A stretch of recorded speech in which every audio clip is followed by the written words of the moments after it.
Hey everybody, this is my virile crayfish in my 40-gallon native tank, and he just stuck his head out to make a little appearance, so I grabbed my camera and I figured we'd get a little bit of video of the crayfish. He's really looking good. The claws are getting a really beautiful purplish blue color. It's as healthy as can be. He's got no competition in the tank. It's the only crayfish that's left. And I have had some people suggest that since it is only one left in here, I could collect some more.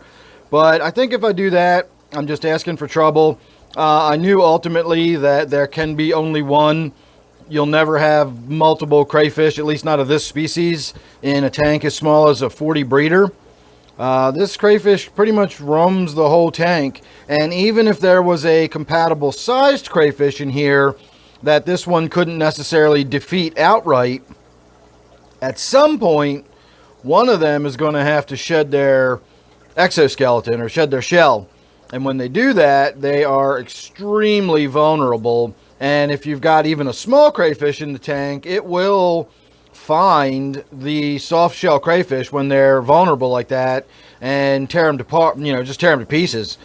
So ultimately you're just only going to have one crayfish in the tank in the long run anyway. So if I add any more to this tank, I risk not only just having that not really matter in the long run anyway, but I risk the possibility of having this crayfish be the one that gets banged up or eaten by another crayfish. And since I've had this one for a while now, I've watched it slough a couple times, shed its shell and get bigger, and I've watched those claws get nice and blue and change color. So I really don't want to lose this one. I don't really want to mess around with putting any more crayfish in the tank with it. We're just going to let this one grow to get full size, because it's not full grown yet. It's going to get bigger than it is now.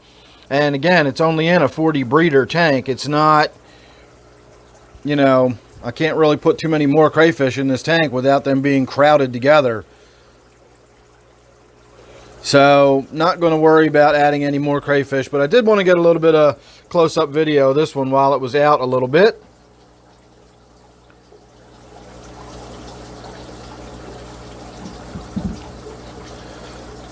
Hopefully later we'll be able to get some more video of this tank. I'm considering making a new addition.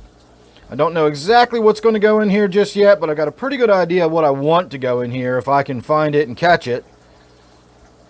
And so if you're subscribed, you won't miss that or anything else I've got coming up, because you never know what it's going to be with me.